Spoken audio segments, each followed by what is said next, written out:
او ما دا مسله بار کړم دا تاسو به اورېدلې مې خو چې تاسو دا وایي زموږ د دنیا حاجتونه او د آخرت حاجتونه ټول الله پوره کړي راشئ په ایماندارۍ چې تاسو یو عالم قدر وکړئ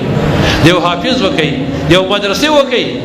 او بیا که ستا حاجت پوره شو راشئ زازموي صاحب دا خبره تاسې کړې وه د هغې وجه دا ده یو بادشاه دی هغه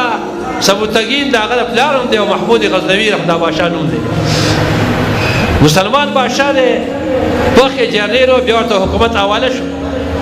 یو ورځ ووتل د خپل رعایت خیال وساتم یاره د شپې چې زما د قوم څنګه دی چې روان دی د کلي محله کې ګرځي یو ګلی چې ګوري پخوا خو بلفونه او بیجان نه وي یو چراغ لګېدلی دی دی راغی دا چراغ بلیږي دا محمود غزنوي رحمت چراغ ته نږدې شو یو هلک دی لاړ شي او د چراغ ته یو 15 منټه ودرېږي بیا روان شي بیا راشي ودرېږي بیا روان شي محمود غزنوي بادشاه راغی بچیا ته کور څوکیدار وای نه به څوکیدار دی وای اخر څه کې دا ټول توره شپه ده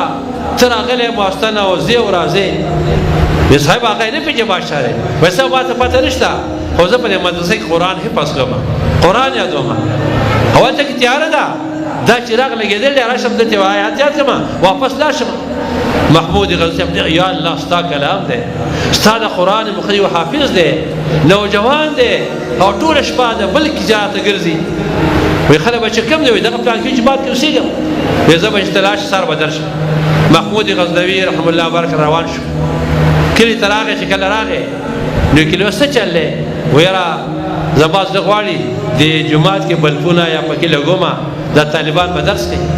وایي ډېره ښه خبره ده خو دې نه مخکې محمود غزنوي صاحب یو سوچ راغلی و دا فکر و تپوس به وکړو چېرې زما پلار به سبکتګي دی او که به نه څه پته نه پلار پته نه لري که نه یاره چې زما به د پیغمبر سره ملاقات کېږي او که نه دا پته نشته یاره الله تبارک و نبي اسلام ته په دې خپل امت کې کم کسان ډېر محبوب دي دا علم خو الله ته دی که نه محمود غزنوي به یو ملا صاحب نه تپوس کوي یو مدرسې نه کوي بلې نه کوي هغه صاحب دا خو الله ته علم دی ستا پلار سبکتګین دی او که نه دی دا علم خو چاته نشته که نه او دا علم الله ته چې تا ته د پیغمبر صاحب دیدار نصیب کېږي او که نصیب کېږي او موږ ته څه چې الله په بندګان نبي صاحب په امت کې کم ډېر بختور دي سوچ کړئ دا فکر به علما استجاب ورنکړو کله چې طالب ته راغی او ورته وایي زه ستا د حفظ دپاره به زه توان وکړم بله به تا ته بلیږي او ستا خدمت به کېږي ډېر خوشحاله شو طالب خلک خوشحاله شو محمود غزنوي صاحب لاړ د شپې ودرې خوب کې ګوري کله کله خوب د مسلمان لپاره شپږ څلوېښتم درجه د نبوت د ګور علماء کرام لیکي الله بعض نیکان بدګا ته ډېر لوی خیر رسوي ابراهیم صاحب خوب لیدلی و که نه اوس دا قرباني مو کوو که نه ابراهیم صاحب خوب لیدل که نه خپل بچی اسماعیل علیه السلام ذبح کوي که پیغمبران خوب وګوره وحی ده ښه د خوب دا معمولي خبره نه ده چې ګوري نو نبي علیه الصلاة والسلام په خوب کې لیدو وایي نبي ته فرمایي محمود غزنوي د سبوتګین بچیا ما ته په خپل امت کې دا علما او طالبان ډېر محبوب دي سو سوالې په زړه کې چې زما پلار به سبوتګین او که به نه یو سوال وکړه دویم زه پیغمبر سینه مو که نه دو که نه یاره د نبي صاحب په امت کې به که ما ته ډېر نږدې دې سوال وکړه د یو طالب علم په خدمت سره د قرآن په خدمت سره هغه مشکل سوالونه الله داسې حل کړه اطمینان وشو چا ورته پیغمبر صاحب د سبوتګین بچیا شک پکې شته دا په څه باندې د قرآن خدمت برکت ته وګوره ورته وایي ویلې چې دا خو زما پیغمبر محمد مصطفی دی که نه ملاقات وشو که نه او چا چې نبي صاحب په خوب کې ولیدو بعینه به پیغمبر صاحب خوب کې لیدیا ساتئ شیطان په هر شکل سره په هر صورت سره راتلی شي خو د نبي علیه السلام په صورت مبارکه نشي راتلی او دویم ما ته په خپلو امتیانو کې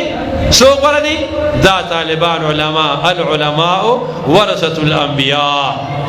دا زما خبره خو نه ده که نه دا د چا ده چې ما چې لا اله الا الله محمد رسول الله وایي که نه دقه مبارک ذات فرمایي العلماء ورثة الانبیاء فإن الانبیاء لم يورثوا دینارا ولا درهما انما ورثوا العلم من اخذ